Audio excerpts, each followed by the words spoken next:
How will today's children function in a dangerous world?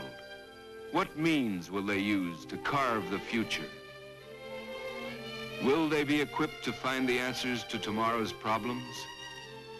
When you think about traditional learning, you think of a student sitting in a classroom and being talked at. Now I imagine a lot of you are still thinking... They are supposed to be a sponge. The teacher tells them information and they suck it up.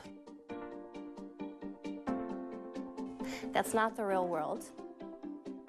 Having them actively engaged, learning about things in their community and doing projects that they care about is giving them that ownership of their learning. It's making them lifelong learners. It's giving them the critical thinking and problem-solving skills that they need as soon as they walk out of your classroom into the real world.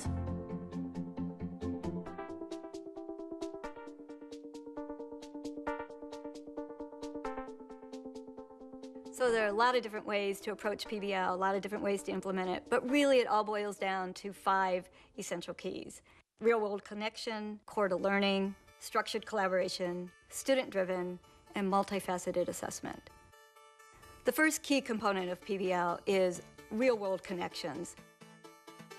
And really what this entails is having an authentic problem that drives the curriculum. So students are given this question, for example, what's in our water and how did it get there? And then the students choose different paths to explore that question. One of the problems in the ocean is that with the higher amount of CO2, calcifying organisms are decreasing. We're testing to see how well life in the ocean lives without calcifying organisms.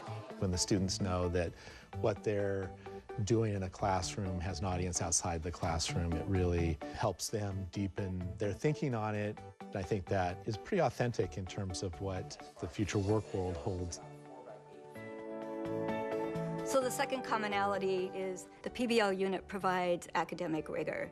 This is not something that teachers would add at the end of a unit because they learned all the content they're supposed to learn already, and so this is, the fluff that they can do at the end. This is the unit. This is the way that they learn the content.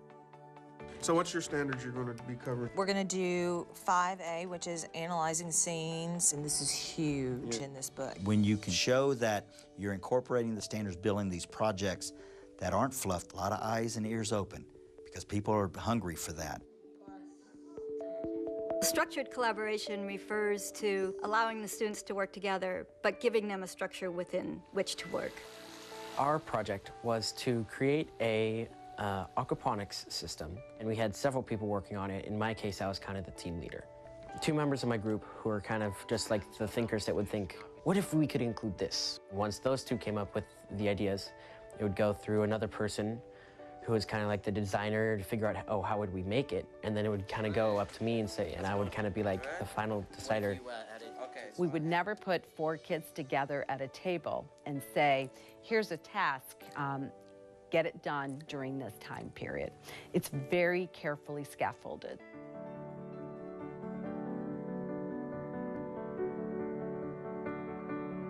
There's an interesting shift in roles that happens in a PBL unit.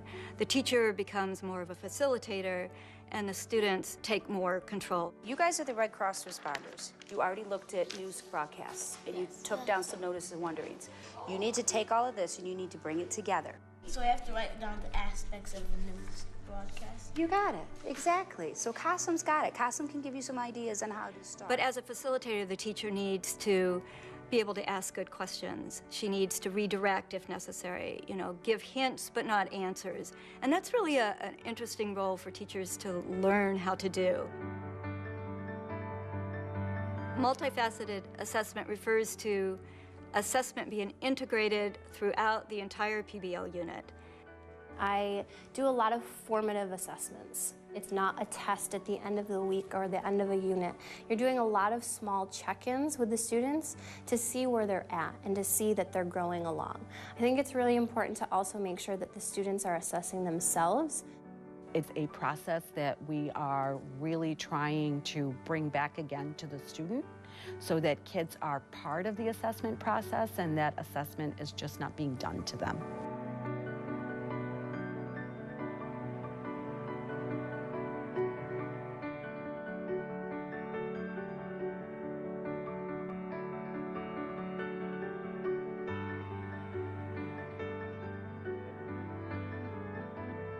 Our students would blossom under this approach. They learn that they have voice and choice, and teachers would probably, in the end, find it easier and more fulfilling. We'd probably have a whole lot less burnout.